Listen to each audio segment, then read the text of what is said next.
Passos úteis. Para lidar com dilemas éticos de maneira estruturada e informada, é útil seguir um conjunto de passos que ajudem a pensar criticamente e tomar decisões éticas fundamentadas. Esses passos adaptativos de Pope e Vasquez e do Código de Ética do Canadá, esse aqui, fornecem um guia prático para abordar situações éticas complexas. Passos sugeridos para resolver dilemas éticos. Primeiro, declare a questão, dilema ou preocupação de forma clara. Então, defina claramente o problema ético que você está enfrentando. Você vai lá escrever, o que eu estou enfrentando? Qual que é a questão aqui? Especificar a questão ajuda a focar na análise e na tomada de decisões. Escrevi aqui. Este é o problema que estou lidando aqui na minha clínica.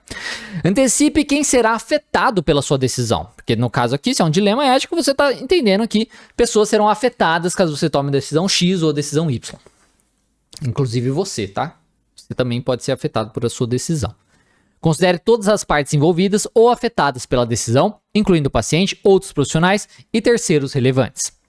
Determine quem, se alguém, é o paciente. Então esclareça a quem você deve responsabilidade ética direta. Em contextos complexos pode haver múltiplos interessados. Aqui, no caso, por exemplo, adolescentes, marido, e às vezes foi a esposa que entrou em contato, ou a esposa e o marido que entrou em contato, essas questões assim. Quem é o paciente? Quem realmente você possui a responsabilidade ética direta? Quem se beneficiará ali, quem está se beneficiando, quem será o maior beneficiário do seu atendimento clínico, por exemplo. Avalie se suas áreas de competência e as de conhecimento, habilidade, experiência ou expertise faltantes se ajustam à situação. Avalie se você possui as competências necessárias para lidar com a situação. Se houver lacunas, considere a necessidade de consulta ou referência. Poxa, estou falando aqui que um paciente tem problemas relacionados a abuso, por exemplo. Né? Nossa, nunca lidei com isso. Nossa, o que fazer? Será que eu tenho conhecimento relacionado a isso? Deixa eu ver se eu tenho aqui minhas coisas. Ou poderia conversar com um colega que já trabalhou com esses casos? Poderia entrar em contato com o CRP para perguntar o que fazer? Poderia entrar em contato com a questão do fórum, enfim. Entrar em contato, buscar informações, pessoas, programas, enfim, que possam ajudar nessa questão. Revise os padrões éticos relevantes. Consulte os códigos de éticas aplicáveis para identificar os padrões que orientam a decisão. E você tem acesso ao código de ética, está de graça na internet. Baixe, olha, vê se faz sentido, se tem alguma coisa escrita ali que vai contrário àquela decisão e tudo mais. No próprio curso Essencial ATC tem lá um vídeo onde eu destrincho o código de ética passo a passo ali, 50 minutos eu falando ali o código de ética para ajudar com isso, por exemplo. Revise os padrões legais relevantes. Verifique as leis e regulamentações que podem influenciar a decisão, garantindo que suas ações estejam em conformidade com os requisitos legais. Então veja, de umas questões legais, o que a lei, principalmente do seu estado, do seu país, né, dizem a respeito daquilo que você está trabalhando. Tá? Daquele seu dilema. Por exemplo, questão de aborto, questão de gênero, questão de diagnósticos, questões de menor de idade, de abuso, de violência. Você vai pesquisar as leis relacionadas com aquilo. Revise a pesquisa e a teoria relevante. Considere o que a literatura científica e as teorias psicológicas relevantes dizem sobre a situação. Aí você vai ir além das leis do código de ética relacionadas ao seu país, né? Relacionadas ao seu local. Você vai, tá bom, o que a pesquisa nos diz? O Conselho de Psicologia, ele diz uma coisa muito específica, né? Eles dizem, né?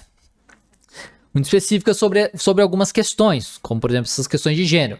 O que as pesquisas nos dizem é que não temos comprovação científica de muita coisa relacionada ao tratamento com esse grupo de pessoas, que está sendo feito e está sendo aprovado por grupos de pessoas, né? Aqui no Brasil tem já grupos assim, que afirmam lá, crianças, não, porque você que vai lá tomar hormônio, não sei o que e tudo mais, sendo que existem as evidências, na verdade falta de evidências, né, no caso, de que este é o tratamento correto para se fazer principalmente com crianças, por exemplo.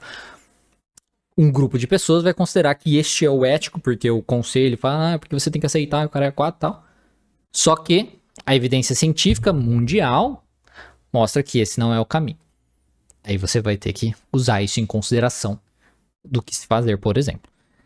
Considere se sentimentos pessoais, viés ou interesses próprios podem influenciar seu julgamento ético. Reflita como suas próprias emoções e viés podem estar influenciando sua percepção e decisão. Às vezes você tem crenças muito específicas, por exemplo, questão de aborto, né? A gente estava falando. E você tem uma crença religiosa muito forte. O quanto essa crença religiosa está afetando essa questão na sua decisão ética relacionada a isso.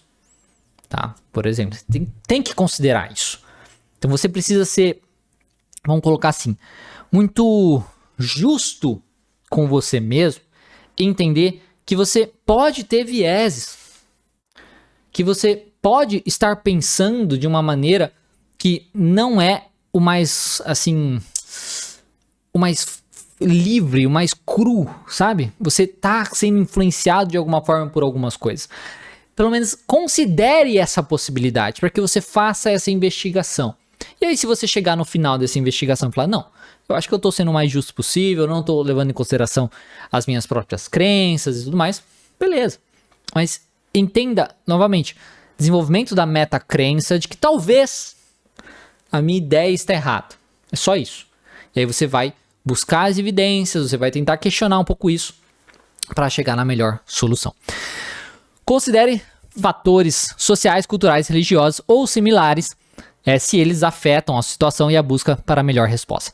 Avalie como esses fatores podem influenciar o dilema e a resposta mais ética.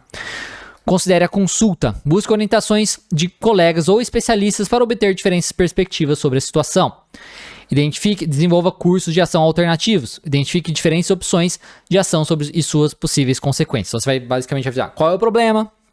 Você vai tentar ver, poxa, eu tenho todas as informações, deixa eu tentar buscar tudo isso aqui. Questões de lei, questão de artigo científico, questão de código de ética específico do que eu trabalho sobre e tal. Quem vai ser afetado? Quem que eu poderia entrar em contato? Tem todas essas informações. Vai avaliar criticamente cada opção. Quais são todas as opções que eu tenho, o que eu posso fazer, né? O que eu poderia fazer de forma geral. Vai avaliar criticamente cada opção, considerando os impactos éticos, práticos e legais. Vai adotar uma perspectiva de cada pessoa, de como cada pessoa envolvida naquilo vai ser afetada, incluindo você. Coloque-se no lugar de cada parte afetada para entender melhor como cada opção pode impactá-los. Decida o que fazer, revise e reconsidere e tome ação. Então tome uma decisão informada e implemente-a, revisando-a conforme necessário. Documente o processo e avalie resultados. Então registre todas as etapas do processo de decisão e monitore os resultados para aprender com a experiência. E assuma a responsabilidade pessoal pelas consequências. Eu sei que é difícil, mas o nosso cargo, nosso papel, muitas vezes envolve essa responsabilidade, né? Então esteja preparado para aceitar e lidar com as consequências da sua decisão. Considere as implicações para preparação, planejamento e prevenção. Reflita sobre como a experiência pode informar melhorias futuras em sua prática e no manejo de dilemas éticos. Esse vídeo foi um recorte de uma live que eu faço quinzenalmente no meu canal e também no meu perfil do Instagram Terapia Cognitiva Online.